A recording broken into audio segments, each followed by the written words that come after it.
thousands at the hangar there. Trump rally just about to start. A rally for Donald Trump is about to Air One is live over the Trump rally. You know, we'd be on the plane, he'd say, is tonight the night for the snake? runner about to speak to a big... And we'd have kind of an internal discussion, which would last about 10 seconds. We'd either say yes or no. And he said, well, I'll put it in the pocket. If I want it, I'll take it out. Now, has anyone ever heard the snake that I read every once in a while? I can do it if you'd like. Should I do it or not? Should I? And he used that analogy very much for the issue of immigration. On her way to work one morning, down the path along the lake, a tender-hearted woman saw a poor, half-frozen snake.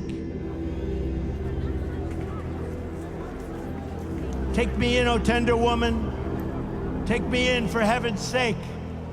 Take me in, O tender woman, sighed the broken snake.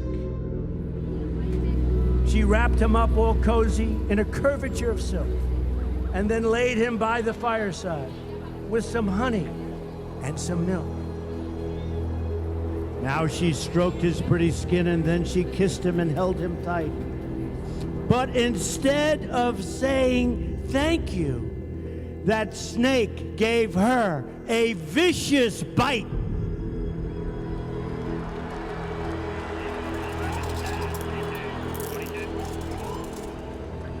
I saved you! I saved you! I saved you! Cried that woman. And you've bit me, heavens why? You know your bite is poisonous, and now I'm going to die.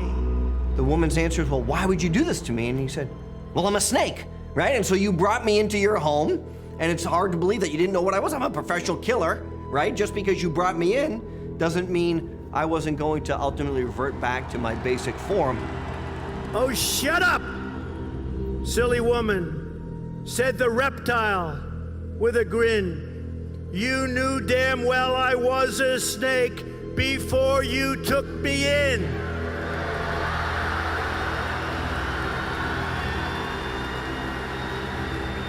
He tapped into something in a very profound way that began to redefine the debate in the political year of 2016 and continues to redefine the politics of the country today.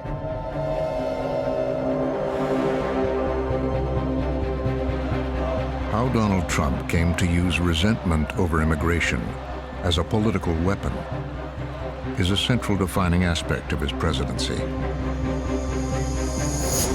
At its heart, a plan by three unlikely outsiders to transform the Republican Party, make Trump president, and introduce a harsh new approach to immigration: zero tolerance.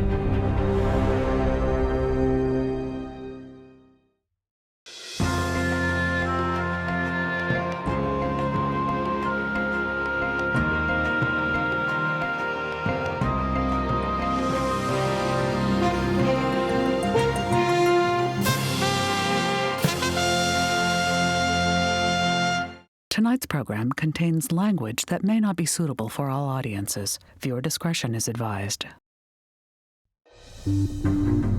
America, the country makes history again, doubling down on hope. The story begins in 2012. Romney was the worst candidate. The aftermath of Mitt Romney's loss Lost this election by that much, especially when you look at set off a soul-searching by the Republican establishment. Well, some states like Wisconsin and Pennsylvania were looking attractive in the closing days. But for a small group of hard-right conservatives, the defeat was a call to arms. On what basis are you saying that? He got his clock clean. Their unlikely headquarters was in this Capitol Hill townhouse. The Breitbart Embassy is really nothing more than a rented townhouse, and that is the center of operations for the organization known as Breitbart. The provocative hard-right website Breitbart. Steve Bannon, political gadfly, filmmaker, and polemicist, was its leader. We called this place the embassy for the simple reason that we thought we were in an embassy in a foreign capital, that this was owned and run by the permanent political class. Bannon pushed Breitbart into what was known as smash-mouth coverage of Washington power politics. I said, let's attack the real enemy, and the real enemy is the Republican establishment. What we're going to do is just go after the House leadership, we're going to go after the Mitch McConnells, we're going to go after the donors. We're just going to go hard at kind of this Paul Ryan philosophy. Bannon and Breitbart figured they had a wedge issue that could help them take down the Republican establishment: immigration. We spent a lot more time talking to the public than we spent talking to the elite. Breitbart's incendiary message boards proved the point. Illegals kill 12 plus people a day in this country. Torturous, murderous, rapists. This president calls them dreamers. Deport all of the illegal aliens. Immigration to Republican voters by a mile. It's the #1 issue, even ahead of tax cuts. For the first time in years, it looks like an immigration reform deal may possible deal on immigration reform is now very But the Republican establishment was going completely the other way on immigration. Today, a bipartisan group of senators unveiled a plan. Now, Republicans and Democrats set to announce a major compromise surrounding immigration. They formed an alliance with Democrats to support immigration reform. Primero, para mí la migración no es un tema nuevo. Es un tema nuevo políticamente, pero en mi vida lo conozco de primera mano. Republican Marco Rubio took the lead as the face of bipartisan immigration reform. The political class was sure that immigration reform was going to be like falling off a log. Mis padres son inmigrantes, mis abuelos fueron inmigrantes, la familia de mi esposa son inmigrantes. Yo vivo rodeado de inmigrantes. Everybody understood that there was an opening, a political opening, because Republicans were ready to come to the conversation. Even on Fox News, support for the softer immigration approach.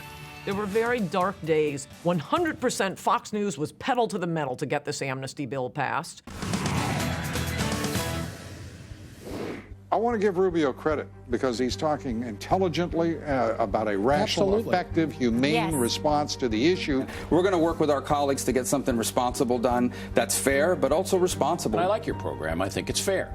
So I want you and President Obama to get on the phone and get this thing so it doesn't turn into a bloody mess. Maybe we can come on the show together. Absolutely. And you got. And even people like Sean Hannity went on the air and said, we need to rethink our position on immigration. I was wrong to take such a hard line on immigration. You create a pathway for those people that are here. You don't say you got to go home. And that is a position that I've evolved on. Hannity even invited a well-known reality TV star onto his show. I think it's getting very tough to win as a Republican. Look, they've lost on immigration. They're going to have to do something on immigration because, you know, our country is a different place than it was 50 years ago. So we'll see what happens. In the face of all that, Steve Bannon and Breitbart found themselves in the political wilderness. More Republicans are now changing their stand. Bannon decided to fight back. He invited two of his closest allies to the embassy for a war council. Stephen Miller and Jeff Sessions and myself had a dinner in this very room. Bannon ordered from Dean and DeLuca steaks, and they drank a lot, and they ate a lot, and they talked long into the evening. And the three of them, these are sort of, at the time especially, people on the fringe of what you would consider the sort of Republican Party. I mean, Jeff Sessions, when he was in the Senate, was always on the outer fringes of the Republican Party. Never even entirely taken seriously, even by the hardliners within the Republican Party. Sessions' shop was the leaders, the intellectual backbone of the immigration fight. It came from Jeff Sessions' office, it came from Senator Sessions himself, and Miller at his right hand. 27-year-old Stephen Miller was Sessions' communications director. You had a vocal press secretary in his 20s for a backbench senator from Alabama, as far from power as you could get in Washington at that time. The three outsiders shared a belief America was threatened by the flow of immigrants into the country. They were determined to do something about it. They were very ambitious and felt like if they could get the message right, that this might all fall into place. That night in 2013 at the Breitbart Embassy, they talked about how to politicize immigration. The 1 and 2 issues will be immigration and trade, and that will be focused on workers, right? And we're going to remake the Republican Party. Miller would handle the details of their grand design, a policy behind the politics. Fortress America. A world, according to Miller, would be a world of walls. Miller is a restrictionist. He wants to have restricted entry for legal immigration as well as illegal immigration. But in order to make it happen, they would first have to stop immigration reform and take down the GOP establishment. If you were sitting there that night, the audaciousness of what they were plotting was astonishing, and you wouldn't have given them much chance of success. The Senate passed sweeping immigration reform in bill by the Gang of Eight. As the bipartisan bill passed the Senate and headed to the House, the insurgents had to act. Miller knew how Washington worked and understands the way levers get pulled in Washington and how to push an agenda through that was an anti-establishment type agenda. Miller had an outlet, Bannon's Breitbart. It was a formidable alliance. Sessions' immigration bill will hammer Americans. Sessions comes out swinging against secretive House immigration push. Sessions, Breitbart doing great work getting truth out about immigration bill. They flooded the zone. I mean, that's an essential thing to do if you're going to get movement, especially on an issue like immigration, where all of the organized interest groups are on one side. Will immigration reform finally happen? For the first time in years. With immigration front and center, the insurgents planned a show of force in the upcoming midterm elections. What they decided they needed to do was to find an example of someone they could take down in the Republican establishment. And when they looked around, the guy that they thought was most vulnerable was Eric Cantor, the House Majority Leader. Majority Leader Cantor, one of the most powerful members of the Republican establishment, was being challenged in his primary by an unknown college professor. My name is Dave Bratt, and I'm a lifelong Republican and conservative. Polls showed Bratt more than 30 points behind Cantor, but Bannon saw opportunity. You definitely knew it was coming. That was also happened to be my home district, but I could feel it. I knew that a guy like Bratt could. They were very weak. I will fight to stop amnesty for illegal immigrants. Following Bannon's lead, Bratt would use immigration against Cantor. Cantor, can you believe this guy? Can you believe Ryan? Breitbart swung behind Bratt, hard. Eric Cantor, he's all in for amnesty.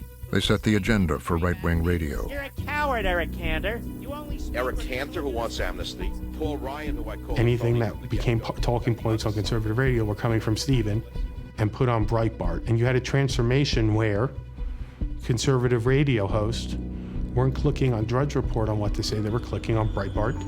There's a story on Breitbart. Republican National Committee declares. What are the Republicans getting out of Eric Cantor being House Majority Leader? I'm not sure. For that, I want to pass the baton to Senator Jeff Sessions. The insurgents rolled out their big guns for Bratt. Sessions, that's worthy of Patrick Henry. And Steve Miller's ally, If Eric Cantor is reelected, heaven forbid, talk radio celebrity Laura I believe Ingraham. there's a good chance we'll have amnesty by the end of the year. Eric Cantor is definitely in trouble in his district outside. Dave Bratt here can get a big turnout. He's gonna make a difference. They'd thrown everything they could at Cantor. Eric Cantor's district, let's send a real message. And on election night, the Republican establishment was in for a shock. History-making upset. House Majority Leader Eric Cantor lost his shift. Cantor was defeated. All of the establishment figures. And we took him down. We took down Cantor with Dave Bratt. We took the first time in the history of the Republic that a sitting majority leader had ever been beaten. It is a stunning upset. All of them were broadsided by this victory of Dave Bratt's in the 7th District. I think what is the phrase that Steve Bannon always uses? The hobbits revolted. You know, the hobbits woke up in the Shire. People want a new Republican Party with Republicans got the message. The bipartisan immigration bill was dead. I knew that night when I heard, I was talking to my they were basically, there's no reason for us to talk anymore. This is not going anywhere. House Majority Leader Eric Cantor's defeat is the end of immigration reform. Dave Bratt proved this issue moves votes. In terms of Republicans getting off the then popular immigration bills, it was no question it was a turning point on the immigration issue. The GOP infighting is escalating. Not only does Bratt's victory confirm that it's also... Two of the insurgents' seemingly impossible goals had been accomplished. Cantor was out, and so was the immigration bill. Any hope of an immigration reform bill is dead. Now they would concentrate on finding a candidate for the presidency of the United States. It's been a legislative priority for decades. Bannon had been looking for years. We had Palin in 8 and hoped that she had run in 12. Well, I'm not a member of the permanent political establishment. It just didn't work out. That is not our destiny. I actually worked with Lou Dobbs and tried to get Lou Dobbs to run in 12 as a populist. That on the previous policies, if they were... I actually tried to talk Sessions into doing it. And Sessions goes, he turns to me and goes, it's not me, I'm not gonna do it. He says, but our guy will come along, we'll find our guy. And that guy, a couple of years later, turned out to be Donald Trump. The House Majority Leader has lost to his In Manhattan, Donald Trump had watched the Cantor defeat.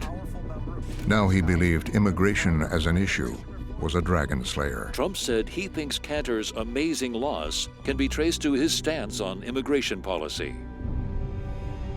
While Bannon and Breitbart educated Trump from the outside, Trump advisor Sam Nunberg worked from the inside. Nunberg had realized that this issue of immigration has real salience with Republican voters. The problem they had was they couldn't get Trump to stay on topic.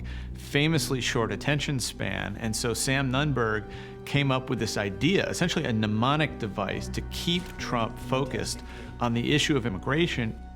So I said, well, why don't we say you're gonna build a wall, because it's bigger. You're gonna build a wall, and you'll get Mexico to pay for it. Trump took it on the road, testing out different versions of the line.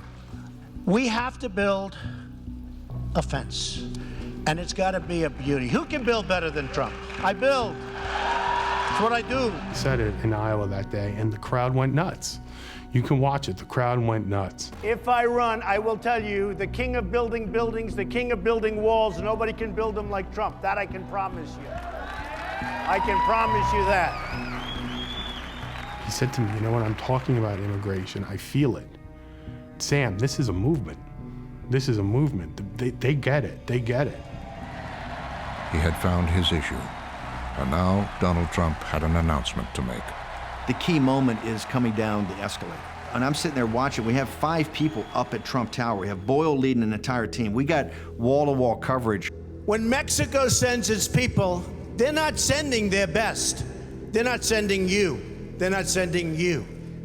They're sending people that have lots of problems, and they're bringing those problems with us. But when he starts doing the over-the-top stuff, and I said, you watch, they're gonna bite hard, and they're gonna bite hard and blow this up. They're bringing drugs, they're bringing crime, they're rapists, and some, I assume, are good people. Oh my God.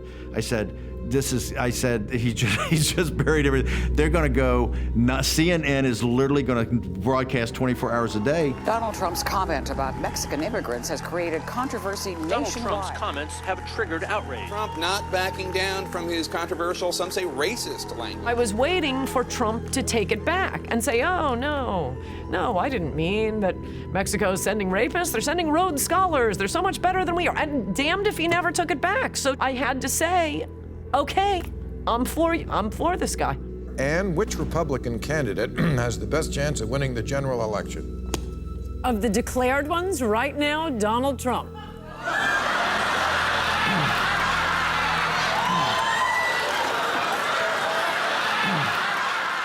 Bannon had his candidate, one who understood the politics of immigration. I said, this is our guy. He's a very imperfect instrument, but he's an armor-piercing shell. I tell the guys, he's gonna go through this thing like a scythe through grass. The insurgents would throw their weight behind the candidate.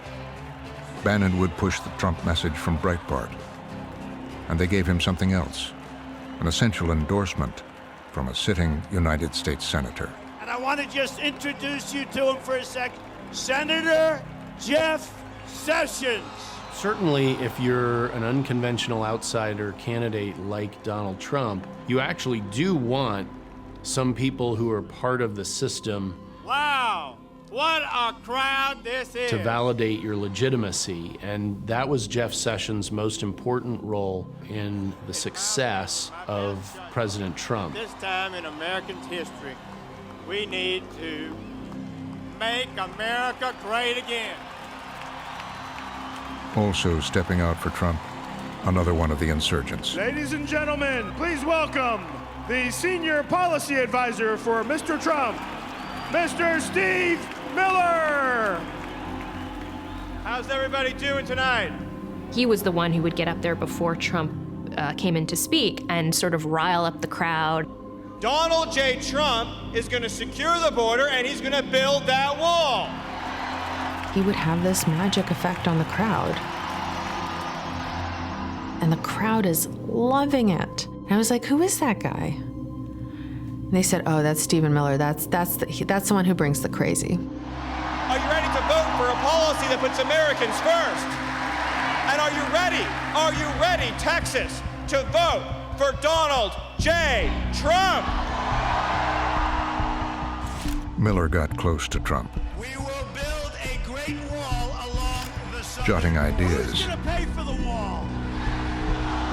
Keeping track of the musings. Who illegally crosses the border will be detained. Stoking the anger. He's going to drive the cars over the illegals. Writing the fragments that became the speeches. Zero tolerance for criminal aliens. Zero. The polls were brutal for Donald Trump. Clinton leading in every single national poll that came But by mid-August, the campaign was in trouble. Shows that Clinton now has a double-digit lead over Trump, 46. Nationally, he's down by large margins in swing Trump states. is down in national polls. Then Bannon got a call from the candidate. Breaking news this morning, Donald Trump is changing his campaign. Installing firebrand conservative Breitbart News boss Stephen Bannon. He has a brand new campaign CEO, which is a new... Now, all three insurgents were at the epicenter, with direct access to a candidate who would use their immigration message as a political weapon. I remember riding on the campaign plane with Sessions, Stephen Miller, Steve Bannon, and they suddenly had this vessel in Donald Trump, and they were giddy. I mean, they were really excited. Like, this is our moment. This is our historical moment. Decision desk has called Pennsylvania for Donald Trump. And on election night, it all paid off. This means that Donald Trump will be the 45th president of the United States. Trump's victory, after having run on this anti-immigrant message, had precisely the effect that Bannon and Sessions had hoped for 3 years earlier when they first sat in the Breitbart embassy. It elevated immigration to the forefront of the Republican Party. Fox News had also received the message. Now they were all in with Trump on immigration. You want to know what this election was about? Look at America's open borders. They're a mess, and they're not secure. A weak federal government has allowed immigration in America to become a national scandal. And he's going to move very quickly on the immigration priorities that helped get him elected. Fox News saw that the Republican Party had been changed by Donald Trump. Immigration was the issue, and so Laura Ingraham and Sean Hannity and others would hammer that night in, night out. I, Donald John Trump, do solemnly swear. Steve Bannon was put at the top of the food chain as Trump's chief strategist. Stephen Miller, senior advisor to the president. And Jeff Sessions was given one of the most powerful jobs in the cabinet, Attorney General.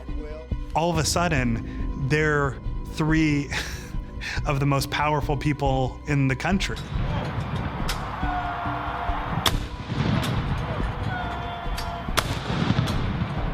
On the wall in his war room at the West Wing, Bannon created an immigration action plan. I said, all we have to do is flood the zone. Every day we hit them with three things, bang, bang, bang. These guys will never be able to recover, but we gotta start with muzzle velocity. The muzzle velocity, a series of harsh executive orders, commanding the government to build a wall, to detain, to deport, to prosecute. This was Miller's tactic. You know, while you still have all that political wind at your back after winning an election, just, you know, hit him big, hit him hard. Opportunity for him to meet with his Secretary of Defense, James Mattis. Immediately, Trump caused outrage, delivering part of what Bannon called their shock and awe approach. Protection of the nation from foreign terrorist entry into the United States. Big stuff.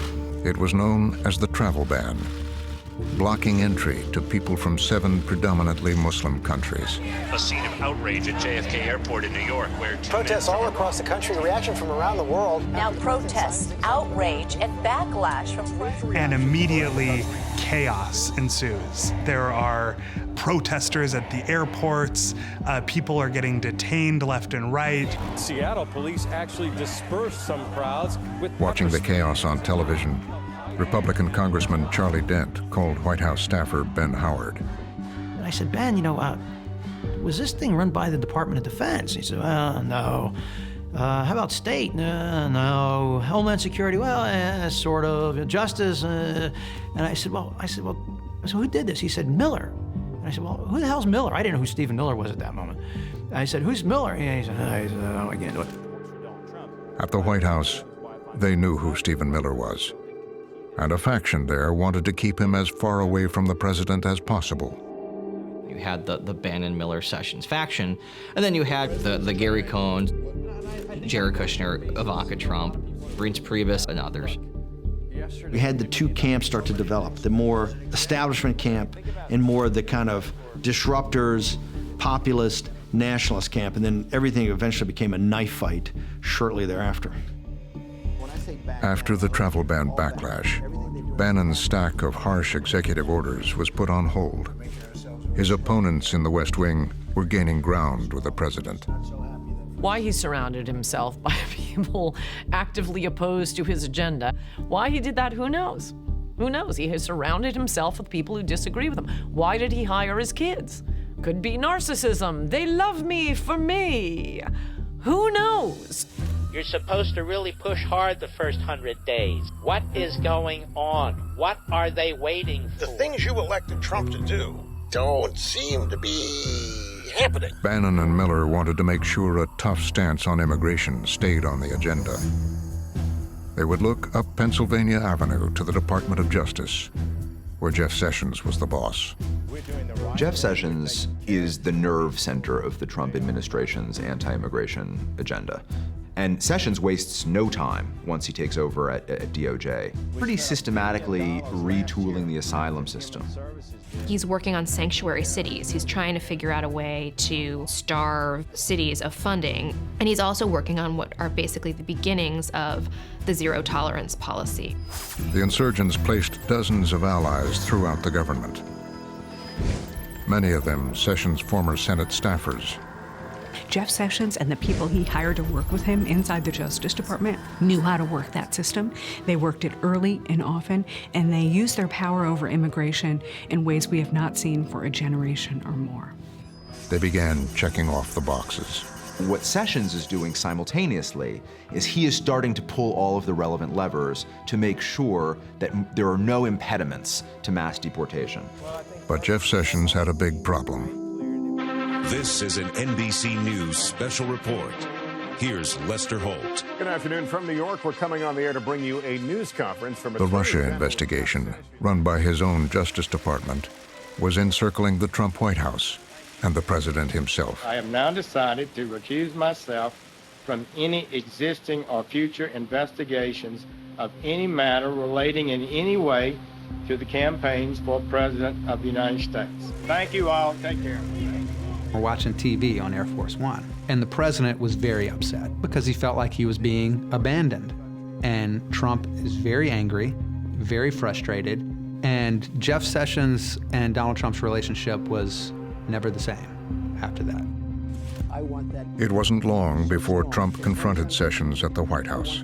President Trump just berates Jeff Sessions. Sessions is humiliated. I mean, he's told people it's one of the low points of his professional career. I mean, he's just completely dressed down. The grand design was in peril.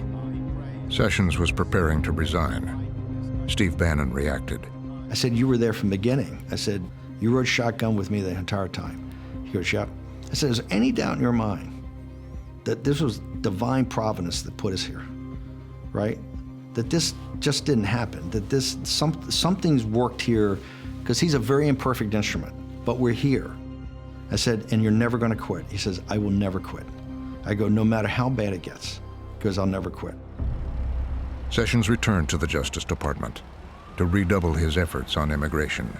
It was the only place, pretty much, that anything was being done on Trump's promises, so it was really fun to watch Trump humiliating Sessions every day on Twitter. The one guy keeping your promises. Trump has continued to rage against Sessions for his decision. Trump today lashing out on Twitter. At the DOJ, Sessions was quietly laying the groundwork for a big move. He wanted to roll back an Obama-era policy known as Daca, protections for undocumented immigrants who had come to America as children. Daca is a recognition and a realization that when somebody comes here as a child, they're brought here not of their own choice, and we should recognize and acknowledge that and be compassionate toward those people. They were called dreamers, but to Sessions and his allies, Daca was an amnesty that sent the wrong message. One amnesty begets another amnesty. It begets more and more illegal. You are creating a magnet for more and more illegal aliens to pour in, as every country that's ever tried an amnesty has discovered and never done it again. Miller and Bannon needed the president to agree to end Daca. But at his first press conference, they realized they had a problem. Thank you very much. The Daca program for immigration. Right. What is your plan? Do you plan to continue that program or to end it? We're going to show great heart. Daca is a very, very difficult subject for me, I will tell you. To me, it's one of the most difficult subjects I have because you have these incredible kids. You know, I love these kids. I love kids. I have kids and grandkids. It became clear that he was really waffling on Daca. And Bannon was getting really worried that this was actually becoming a problem, that Trump was not moving quickly to end it, and he was actually seeming to be reluctant to do it at all. Bannon swung into action. He reached out to a rising star from the hard right, Kansas Secretary of State Chris Kobach. Steve Bannon and Stephen Miller wanted to see movement on the Daca issue, wanted to see it rescinded. Bannon says to him, you got to have a way that we can kind of force this issue on Daca. The idea was to box Trump in. Kobach would use 10 conservative state attorneys general. What Kobach and the attorney generals wanted to do was to get this up at the right level, and I think that's why the Texas AG took the lead, wrote a very powerful letter. The letter was a threat. Legal action against the Trump administration if they didn't stop Daca. And so I think that was an important piece of the puzzle, or an important shift in the landscape that helped move the administration. All right, well, a major deadline for the Trump Justice Department looming early next month. That is when Texas and 9 other states plan to sue the administration. The letter worked. Trump relented. Sessions delivered the news. Good morning. I'm here today to announce that the program known as Daca that was effectuated under the Obama administration is being rescinded. Jeff Sessions makes it pretty clear they will, in fact, be moving to possibly deport thousands of people who were brought to this country as young children and who know no other home but America. Thank you very much. It's a pretty devastating blow to about 800,000 dreamers. Protests erupting nationwide after the Trump administration. Major change in immigration policy announced today. And immediately it's like a bomb goes off in Washington. What the president called a case of heart, now sparking emotional protest all over the country. Can't go back home. They can't send me back home because this is my home. As the community prayed over them, some broke down in tears. They were all DACA recipients, now filled with protesters storming major cities all across the country.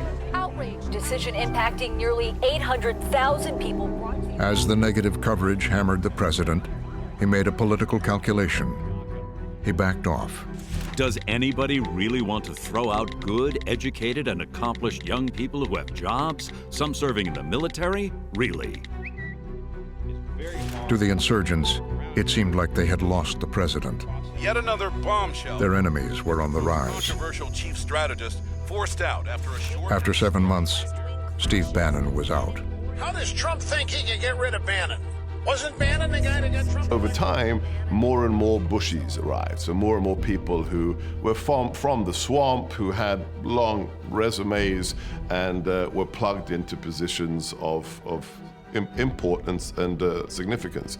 In part and parcel, it's the reason for why I left the White House. It may be the reason for why Steve left the White House when he did.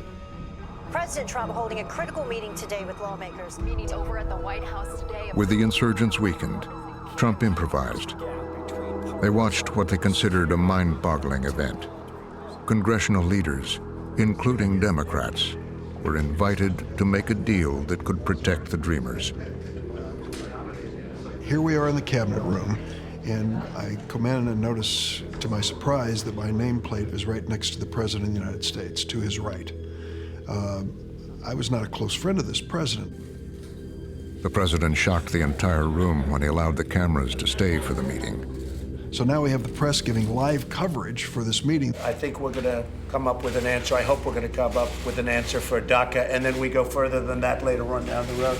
Dick, perhaps you'd like to say a few words? There is a sense of urgency that's felt by many of us when it comes to this issue. 1,000 a day will lose Daca protection. 900 of them are members of the U.S. military.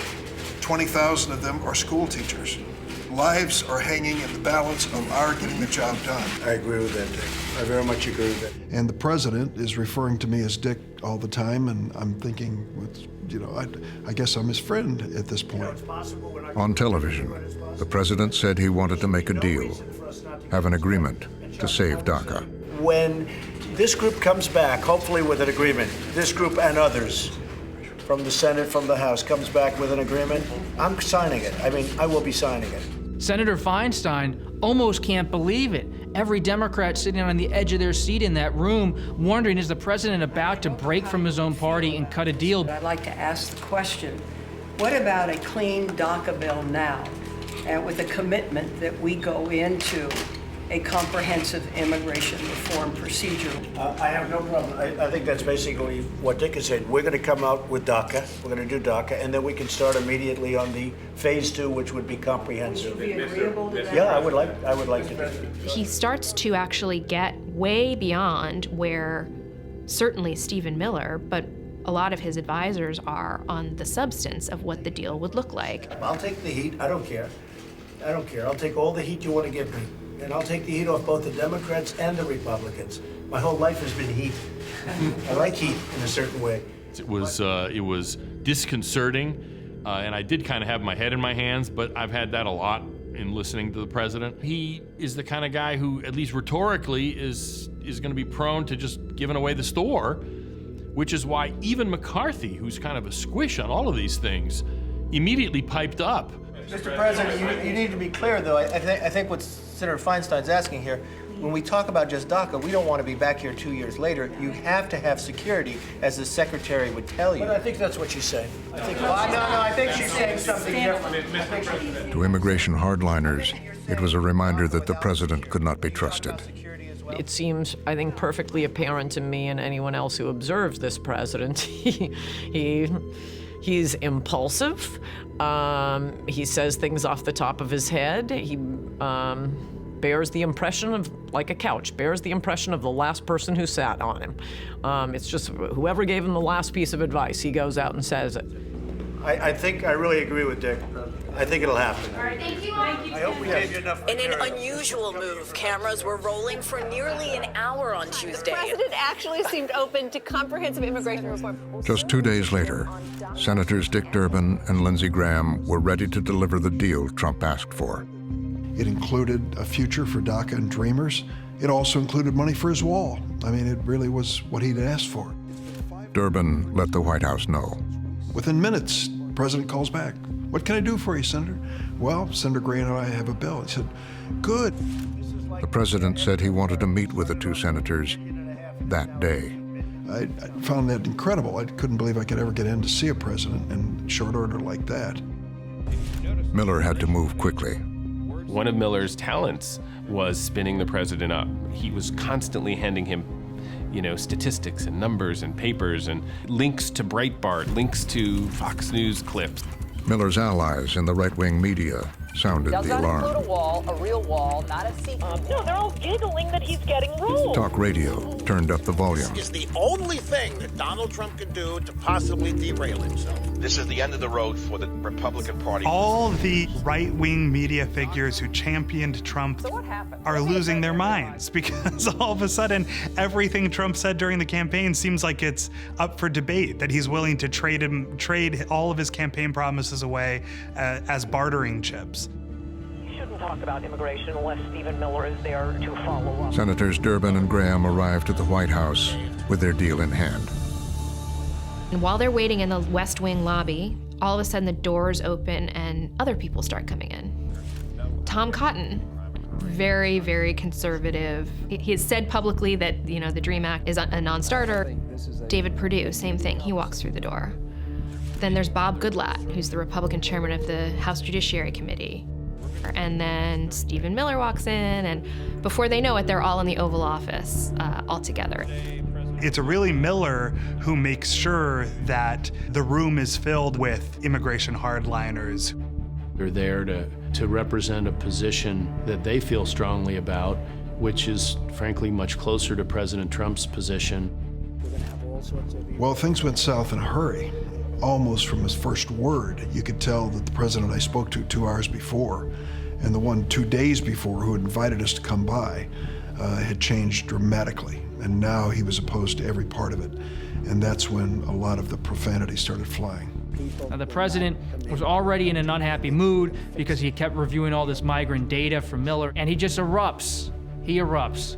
It's gone from a chummy chat with the senators on camera, it's gone from cordial rapport with Senator Feinstein to vulgarity in front of Senator Durbin and others. The vulgarity stunned the room. He essentially says, why do we want all these people from shithole countries? At which point everyone kind of stops. He doesn't want people from Haiti or from Africa, countries that he refers to as shithole countries. He says he wants people from Norway, and it's impossible to ignore that the people he's talking about as undesirable are people of color and black people. It is jaw-dropping as he went through this long litany of grievances he had against immigrants in this country, particularly those from what he referred to as shithole countries. And all the while, Stephen Miller, once again, standing at the perimeter of the room, listening to that comment, and he knows that it's mission accomplished. He's done what he wanted to do. The immigration hardliners had won. There would be no Daca deal. The fate of the Dreamers would be in the hands of the courts. A week ago, Central Americans crossed from Guatemala into Mexico. 1,100 Central American immigrants Now, in the spring of 2018, from the Justice Department, Sessions and Miller would raise the ante. It was time to crack down on the border. They wanted to send a deterrent message through a very dramatic way in the hope that they would scare these people off and have them stay in Central America. Sessions released this tough directive, using the words zero tolerance. So Jeff Sessions is using the authority that was retained in the Attorney General's office, and he recognizes he's got a lot of levers that he can pull. He's got a lot of tools that he can use. Everyone who crosses the border would be prosecuted, even families with children. If you smuggle illegal aliens across our border, then we will prosecute you. If you are smuggling a child, then we will prosecute you. And that child may be separated from you as required by law. It became known as family separation.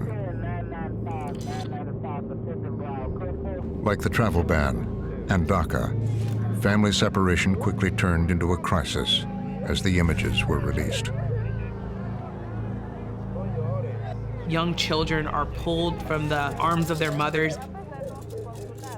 It ushers in a part of America and a history of America that people are going to look at for years to come as the defining moments of the Trump presidency.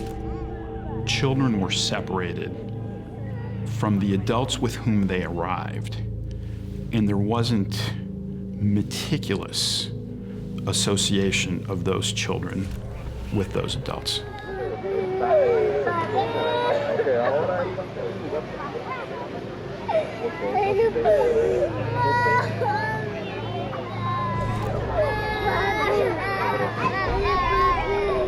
Bueno, aquí tenemos una orquesta.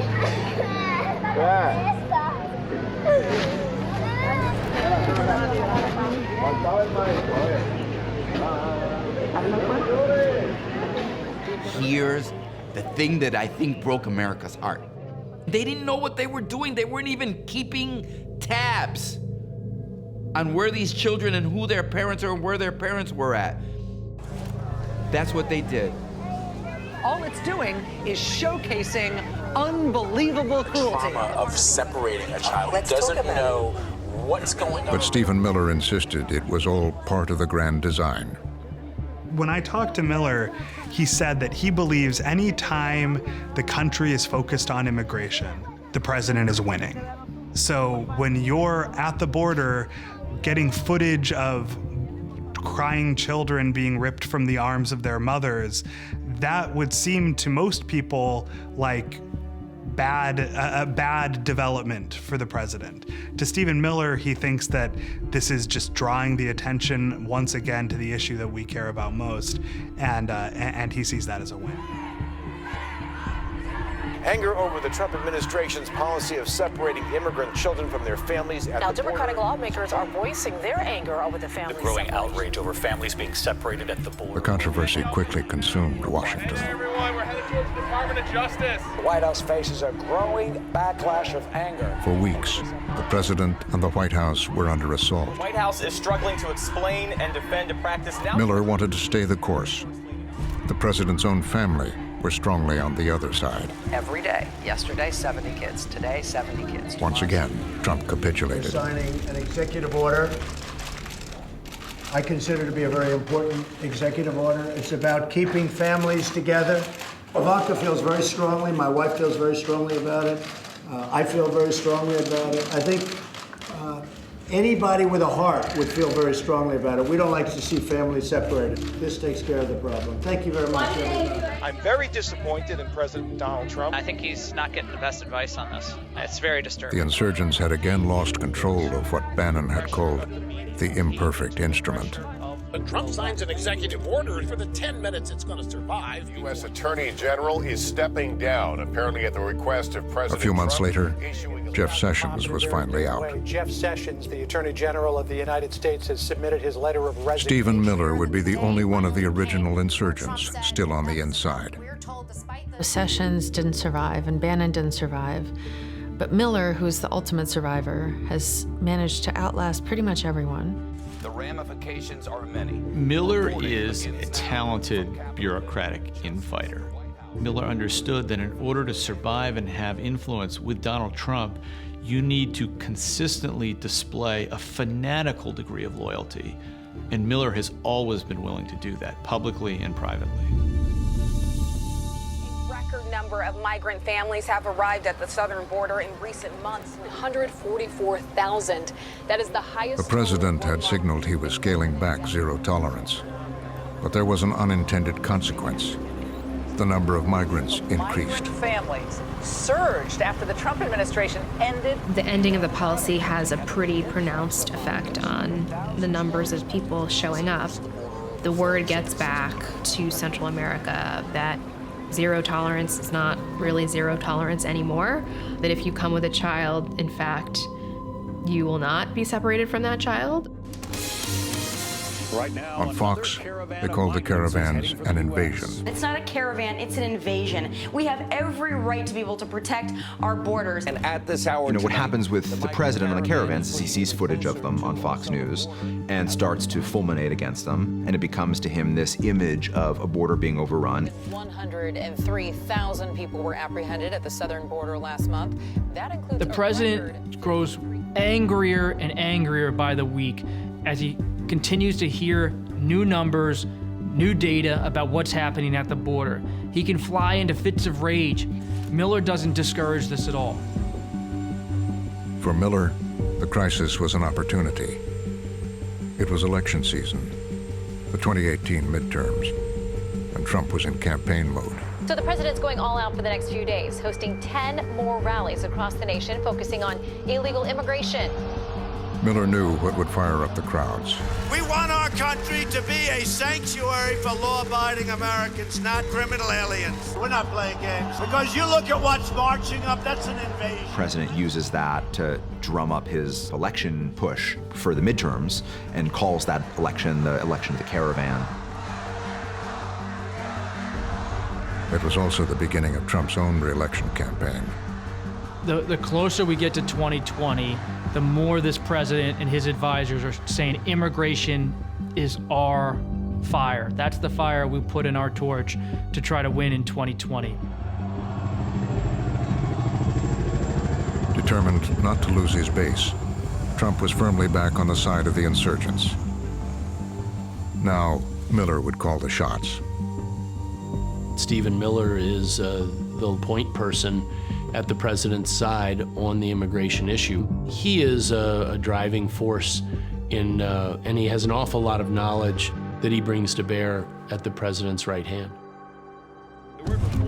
Miller pushed controversial executive actions, Is announcing a new regulation that will allow migrant families cutting back on refugees, Trump administration changing the rules for migrants hoping to claim asylum in the United States. The Trump administration's new plans to detain building the wall, to divert billions from the Pentagon, from the military, to build his border wall. targets hundreds of thousands of legal immigrants. slashing legal immigration, Administration issuing a regulation that would deny green cards for legal immigrants who White immigrants are not welcome. initiating raids across the country. This is thousands of people nationwide are bracing now for ICE raids. President Trump's order to begin. Sweeps are expected to target about 2,000. And igniting a firestorm. Kids might be left parentless in the process makes it all the more disturbing. Officials called it the biggest worksite immigration enforcement operation in this. Trump could close down our southern border. It had been 6 years since that dinner at the Breitbart embassy. He talks about it. Zero tolerance had won the day. From the dinner we had, we brought border security up to the forefront. Right now, we actually are engaged as a nation, and I think in 2020, it's even going to be more of a centerpiece in the national debate, as it should be. For Sessions, Bannon, Miller, it was all part of the grand design. We are now debating all the topics on Donald Trump's turf, okay? That in January 2013, that looked like a pipe dream. Today, that's the reality.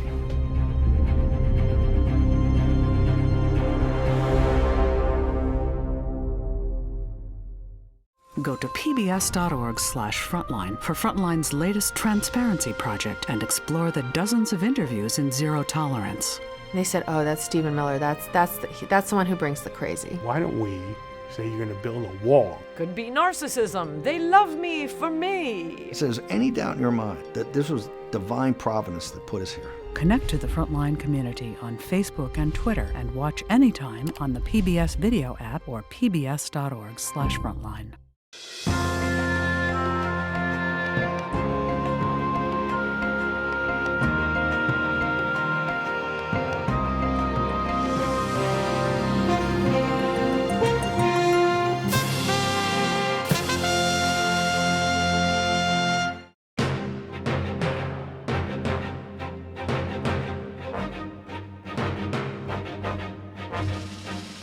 For more on this and other Frontline programs, visit our website at pbs.org/frontline.